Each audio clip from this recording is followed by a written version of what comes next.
Hola de nuevo, bienvenidas a nuestro segundo video del tercer módulo del programa de capacitación continua para docentes de la editorial Jugando Aprendo. En este módulo estaremos abordando las destrezas de aprendizaje y cómo éstas constituyen una herramienta para la construcción de la autonomía del niño y la niña. Hoy vamos a profundizar, desmenuzar y reconstruir las ideas que tenemos acerca de las características del pensamiento del niño y la niña preescolar, haciendo un recorrido por las distintas etapas del desarrollo cognitivo según Piaget y conectándolas con las bases biológicas comprobadas que ahora nos da la neurociencia, de manera tal que podamos comprender cómo se construye el pensamiento a través del aprendizaje desde el vientre materno hasta los 8 años de edad. Votaremos algunos viejos paradigmas en cuanto al aprendizaje y entenderemos la responsabilidad que nos da la labor tan delicada que tenemos como docentes de preescolar en distintas áreas del desarrollo del niño y la niña, tales como pensamiento, personalidad, autoestima, inteligencia emocional y su capacidad de adaptación. Sean bienvenidas, comenzamos. Jean Piaget, epistemólogo, psicólogo y biólogo suizo, revolucionó las ideas relacionadas con la mente infantil a través de su teoría del desarrollo cognitivo. Antes de aparecer sus planteamientos, la mente del niño y la niña eran considerados organismos pasivos que se iban moldeando por el ambiente en el que vivían. Los estudios estaban centrados en el conocimiento de los niños y no en cómo estos adquirían esos conocimientos. Fue uno de los primeros teóricos constructivistas dedicados a explicar cómo el conocimiento se iba construyendo dentro de la mente y qué factores participaban en ese proceso. Se le considera el padre de la epistemología genética. La epistemología es la ciencia que se dedica a estudiar el conocimiento y en este caso la palabra genética está más orientada a señalar el origen de ese conocimiento que relacionada con el ADN humano. No obstante, toda la concepción del constructivismo reconoce que una parte bastante grande del conocimiento humano se origina en los genes. Describió el desarrollo cognitivo del ser humano dividido en etapas que incluso hoy, casi 75 años después, nos sirven de referencia para la comprensión del sistema de pensamiento de los niños en cada periodo de edad. Según sus estudios y observaciones, Piaget establece 4 grandes etapas del desarrollo cognitivo. La etapa sensorio-motora de los 0 a los 2 años, la etapa preoperacional de los 2 a los 7 años, la etapa de operaciones concretas de los 7 a los 11 años y la etapa de operaciones formales de los 11 años en adelante. En cada etapa suceden transformaciones en la organización del conocimiento, por lo que el niño y la niña piensan en forma distinta. Todos los niños y niñas pasan por estas 4 etapas y una vez que han superado alguna, no se puede volver atrás. A pesar de ubicar las etapas por edades, Piaget describe que la evolución por ellas es individual y que depende únicamente del propio niño, de su genética y de las adaptaciones que haya llevado a cabo a través de su relación con el ambiente. Piaget propone el concepto de esquemas mentales para describir la forma en que el conocimiento se organiza y se construye. Cada esquema que se construye y el conocimiento que se almacena sirve de base para nuevos esquemas con conocimientos relacionados. A medida que los niños avanzan en las distintas etapas, van adquiriendo la posibilidad de crear esquemas de conocimiento cada vez más complejos y más abstractos. Los esquemas ya existentes no son estáticos. También conforme va avanzando las distintas etapas del pensamiento, estos pueden ser reorganizados o modificados según la nueva información que se va almacenando. A los procesos que se utilizan para modificar los esquemas, Piaget los llamó asimilación y acomodación. Asimilación es el proceso que moldea la información para adaptarla a un esquema que ya existe sin necesidad de crear uno nuevo. Por ejemplo, los niños pequeños que conocen a los perros le llaman perro a todos los animales pequeños o peludos parecidos a un perro. En el sistema de acomodación, por el contrario, es el esquema el que se adapta a la nueva información, o sea, el esquema cambia. Cuando, por ejemplo, el niño descubre que ese otro animal al que él le dice perro es un gato. Según Piaget, son 4 los factores que intervienen en los procesos del desarrollo cognitivo. Primero, la madurez de las estructuras físicas heredadas. Segundo, las experiencias físicas con el ambiente. Tercero, las relaciones sociales. Y cuarto, el equilibrio. Desde la neurociencia abordaremos cómo estos procesos que Piaget describe intervienen en el desarrollo cognitivo, afectándose e interactuando constantemente. Esta interacción dinámica y continua entre los factores biológicos, la experiencia social y el ambiente le permiten al sistema nervioso central irse adaptando al entorno en el que cada niño vive y se relaciona. La genética dicta las directrices del plan de la arquitectura cerebral, pero es el ambiente el que provee a la genética los componentes necesarios para construirla, interviniendo en la conducta, en el aprendizaje, en la personalidad, en el desarrollo de habilidades e incluso en la forma en la que se expresan los genes para determinados circuitos neuronales. Esta interacción entre la genética, el ambiente y la experiencia social se ponen de manifiesto en muchas situaciones. Por ejemplo, desde la etapa prenatal, tanto el ambiente favorable como desfavorable aportan para la construcción inicial del neurodesarrollo. Por ejemplo, una alimentación adecuada le permite al cerebro tener los insumos necesarios para desarrollarse y para desarrollar sus células. Las experiencias tempranas de seguridad y protección en la familia impactan en el proceso del desarrollo cerebral. Las creencias, los valores, la cultura moldean las respuestas cerebrales a distintas situaciones y estímulos. Situaciones ambientales de riesgo como la desnutrición, el síndrome de abstinencia de los bebés de mujeres adictas, el consumo de drogas a través de la lactancia, la exposición a ambientes nocivos, el maltrato, la negligencia y la falta de higiene causan cambios en la arquitectura del cerebro y en el funcionamiento de las interconexiones neuronales que se forman y se fortalecen en la primera infancia. Durante la primera infancia, debido a que el sistema nervioso central se encuentra en formación, la plasticidad del cerebro es grande y por eso la interacción ambiental es determinante y ejerce gran influencia en el plan genético del desarrollo cerebral. Esta condición de plasticidad o maleabilidad del cerebro en la edad infantil es una ventaja muy grande para el proceso educativo. Cuando hablamos de plasticidad del cerebro, nos referimos a la flexibilidad para adaptarse al ambiente que le rodea y crear rutas neuronales que se establecen y sirven como patrones para responder a distintas situaciones, sensaciones y estímulos. Esta plasticidad es la que le permite al cerebro cambiar su estructura, modificar los circuitos neuronales que ya existen o crear nuevos a partir de las experiencias. A estas transformaciones que se llevan a cabo en el cerebro es a lo que llamamos aprendizaje y suceden cada vez que adquirimos nuevas habilidades o vivimos nuevas experiencias. Por ejemplo, el desarrollo del lenguaje oral es una capacidad innata que se encuentra en la genética, pero que necesita de los estímulos del ambiente, por ejemplo, escuchar a los papás hablando, para que a través de las experiencias adecuadas se desarrolle. Existen dos tipos de plasticidad en el cerebro. La plasticidad expectante de la experiencia, que es la que se da cuando la experiencia permite afinar determinados circuitos neuronales, haciendo posible que desarrollemos habilidades propias de nuestra especie que nos permiten la sobrevivencia, por ejemplo, los circuitos de la visión y de la audición, que no se van a desarrollar al total, sino hasta cuando estamos fuera del vientre materno y empezamos a tener experiencias visuales y auditivas. Estas dependen del tiempo.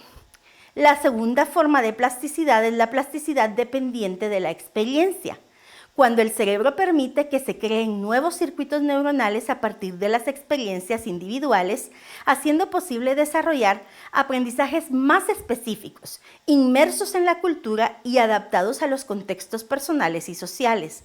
Esta plasticidad ocurre durante toda la vida. Podemos resumir entonces que el cerebro es maleable. Desde que empieza a desarrollarse en el vientre materno, en su genética trae una planificación para una arquitectura, pero necesita de los estímulos del ambiente para poder construirla. Algunas de estas construcciones se llevan a cabo en determinado momento del desarrollo, por lo que el cerebro necesita recibir los estímulos adecuados en el momento adecuado para poder construir esas rutas o circuitos neuronales. De lo contrario, se desarrollan pobremente o no se desarrollan. Por otro lado, a lo largo de todo el desarrollo, el cerebro es susceptible de recibir estímulos que le permitirán hacer modificaciones en determinadas estructuras para adaptarse al entorno. Por lo tanto, es la plasticidad del cerebro lo que nos permite aprender. Este se da a través del desarrollo o de la creación de circuitos neuronales que con el tiempo se van modificando o extendiéndose para integrar nuevos aprendizajes. Es posible entonces comparar lo que la neurociencia llama rutas o circuitos neuronales con lo que Piaget llamó esquemas cerebrales, con la diferencia que los circuitos neuronales no son solo una representación abstracta de los conocimientos, sino que son específicamente las rutas o patrones de interconexión nerviosa que el cerebro lleva a cabo cada vez que tenemos contacto con un estímulo, con una situación o con una experiencia que requiere la respuesta del cerebro. Etapa sensorio-motora que va del nacimiento a los 2 años. Este es un periodo crítico sensorial y del lenguaje. En esta etapa, el ser humano tiene sus primeras interacciones con el ambiente a través de los sentidos. Como su sistema nervioso es nuevo, prácticamente todos los estímulos sensoriales son nuevos y cada sensación supone la creación de un circuito o ruta neuronal. De esta forma se va estructurando el cerebro infantil y al finalizar esta etapa habrá tenido las experiencias suficientes para representar la realidad dentro de su mente. En esta etapa los infantes desarrollan lo que Piaget llamó conducta intencional, es decir, logran ejecutar acciones con un propósito determinado. Si observamos a un bebé recién nacido, veremos que sus movimientos son erráticos y no parecen tener una interacción en particular. Están a la deriva de sus reflejos. Poco a poco sus movimientos se van cobrando con mucha intencionalidad, van moviendo sus brazos para agitar un sonajero, por ejemplo, extendiéndolos para pedir que los carguen o agitándose con fuerza para voltearse y alcanzar un juguete que tienen a la par. También en el proceso de esta etapa llegan a comprender la permanencia de los objetos, entendiendo que aunque no perciban un objeto en particular, esto no quiere decir que el objeto ha dejado de existir. En esta etapa se desarrollan las llamadas neuronas espejo, que no son más que un sistema neuronal que tiene por objetivo percibir los movimientos y emociones de los demás para poder imitarlos. Esto es parte de su sistema de desarrollo neuronal. Por ello, durante esta etapa de desarrollo, el juego y la imitación son herramientas básicas para el aprendizaje. La actividad perceptiva de las neuronas espejo también da lugar a un sistema predictivo que una vez que el infante ha observado a alguien llevar a cabo una actividad, le permite predecir cómo se comportará o por supuesto cómo debe él comportarse en otras situaciones similares. En el aprendizaje por imitación, el rol principal lo tienen las neuronas espejo que llevan al niño a imitar todo lo que observa y sentirse motivado cuando puede llevar a cabo las mismas acciones y a través de esa observación y experimentación adquiere nuevos conocimientos e interactúa socialmente.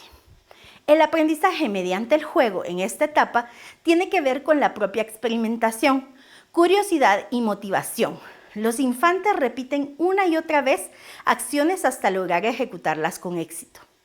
En el preescolar, los infantes de los primeros grupos entre 2 y 3 años aún se encuentran en esta etapa de desarrollo cognitivo, por lo que es sumamente importante comprender que sus patrones de aprendizaje no tienen ninguna relación con la academia y que la escuela comprometida con su formación deberá proveerles las experiencias necesarias para poder imitar lo que se encuentra a su alrededor y aprender a través del juego.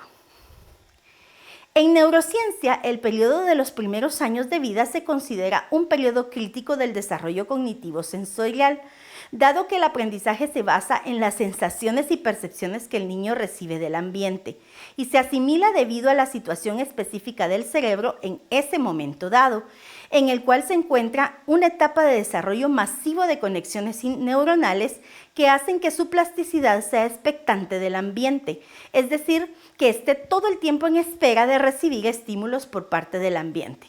En otras palabras, es un cerebro a la expectativa de aprender. En la etapa preoperacional, de los 2 a los 7 u 8 años de edad, se considera un periodo crítico emocional, social y de lenguaje. Según Piaget, el momento cúspide entre el cambio de pensamiento sensorio-motor a preoperacional es cuando el niño adquiere la capacidad de pensar en objetos, hechos o personas ausentes, es decir, algo que él llama permanencia del objeto. En esta etapa los niños pueden expresarse por medio de palabras, empiezan a usar números para contar y representan personas u objetos por medio de dibujos.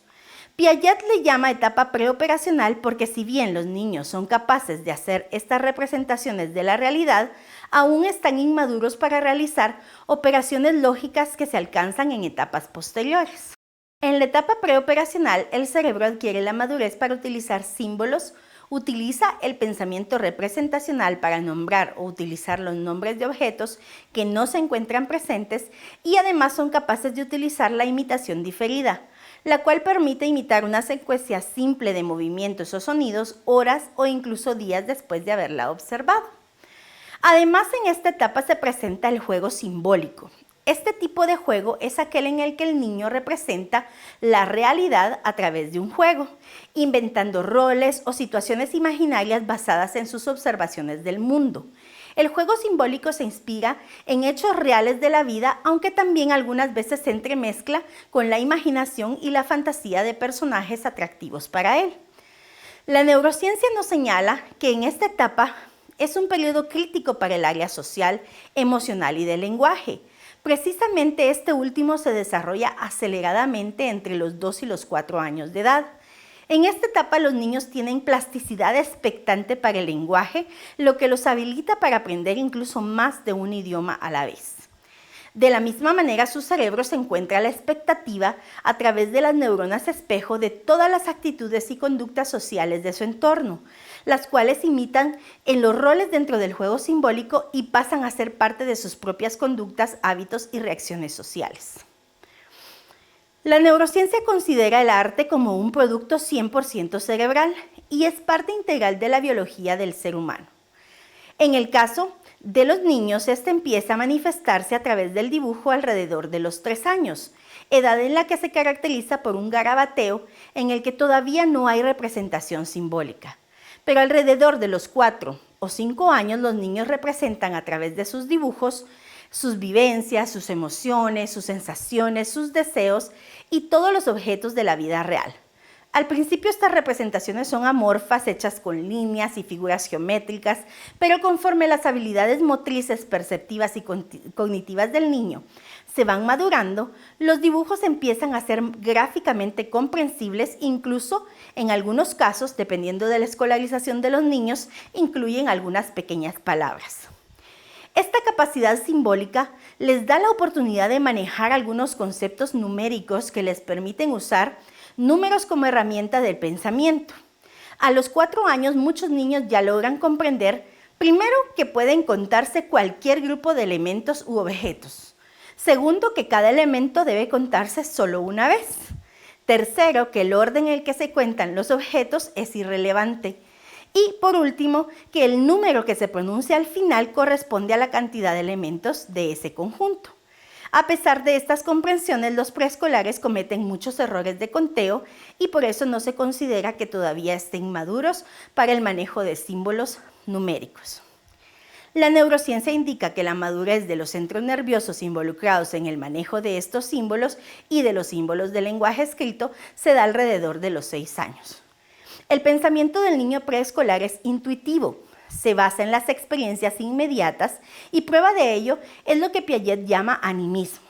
Los niños le atribuyen a todo lo que les rodea características humanas, es decir, que no distinguen entre los seres animados vivos y los objetos inanimados.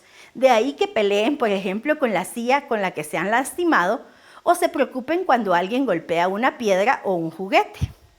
Piaget observa también que el pensamiento del niño preescolar es egocéntrico, está centrado en sí mismo y en la forma en la que ellos interpretan el mundo, sus sensaciones, sus percepciones, y les es sumamente difícil adoptar la perspectiva de otros. Esta característica es congruente con el pensamiento simbólico que se basa en su interpretación de las sensaciones y percepciones propias. Otra característica del pensamiento es la centralización, que significa que los chicos centran su atención en una sola cualidad del estímulo e ignoran el resto, por lo que se les dificulta comprender los fenómenos de conservación. Por ejemplo, que el agua, al cambiarla de un envase más grande a uno más pequeño, sigue siendo la misma cantidad de agua. Además, el pensamiento es rígido y no les permite comprender la reversibilidad, en la que tienen la habilidad de llevar a cabo una tarea directa como clasificar un grupo de objetos, pero no pueden comprender, por ejemplo, el criterio por el cual está clasificado otro grupo. En esta etapa, los niños también se encuentran en un periodo sensible para otras capacidades como el desarrollo de talentos. En esta primera infancia se alcanza también la madurez de los centros nerviosos perceptivos alrededor de los 6 años, como habíamos comentado, y permite el manejo de símbolos de lenguaje y de símbolos numéricos. Junto con esta madurez se desarrollan habilidades emocionales, sensoriales, motoras, cognitivas y sociales, todas derivadas de la madurez del sistema nervioso central. En esta etapa, debido a la plasticidad dependiente del cerebro, se conforma la personalidad e identidad, dependiendo de la interacción con el entorno. En este sentido, serán los padres y los educadores los responsables de proveer las experiencias y los recursos necesarios, así como la motivación y la estabilidad para construir esta importante característica individual que marcará muchas etapas posteriores. En esta etapa, la herramienta de enseñanza-aprendizaje ha de ser el juego simbólico, el uso de roles, el modelaje del juego, la interacción colaborativa. También es muy importante respetar el ritmo de desarrollo de cada niño y no adelantar procesos en su aprendizaje para los cuales sus centros nerviosos no están aún desarrollados. El docente es parte muy importante de la estimulación de los niños en estas dos etapas.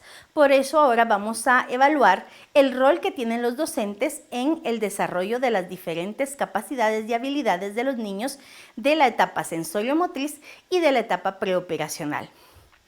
La neurociencia considera al docente como un modificador cerebral y su papel es el de crear ambientes estimulantes del cerebro para que los niños y las niñas creen rutas y patrones neuronales que les permitan adaptarse al entorno con eficiencia.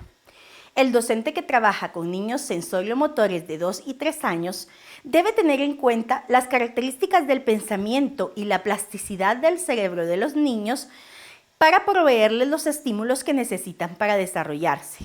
En esta etapa es muy importante la intervención del adulto, ya que los niños se encuentran en un periodo crítico para el desarrollo sensorial y del lenguaje. Todas las experiencias de aprendizaje deben forzosamente involucrar estímulos sensoriales y deben estar basados en la imitación. Entonces, el docente de niños sensomotores, en su rol, deberá modelar todas las acciones. Necesita estar a la altura de los niños y niñas y participar en las mismas actividades que pretenden que estos imiten. El modelaje es importante porque los niños sensomotores aprenden directamente de la imitación. El lenguaje también es sumamente importante, por lo que las experiencias escolares deben estar inmersas en él, escuchando constantemente palabras, rimas, canciones, cuentos, poesías, etc. El docente de niños en edad preoperacional también es muy importante, ya que crea experiencias sensoriales a través del juego.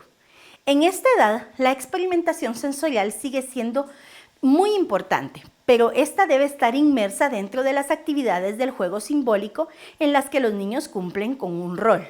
Su pensamiento intuitivo, egocéntrico, centrado y rígido debe estimularse para alcanzar la madurez perceptiva que les permita la flexibilidad necesaria para atravesar por esta etapa.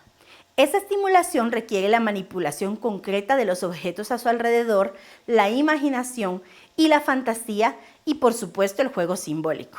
Los niños preoperacionales se encuentran en un periodo crítico para el desarrollo del lenguaje perceptivo y numérico.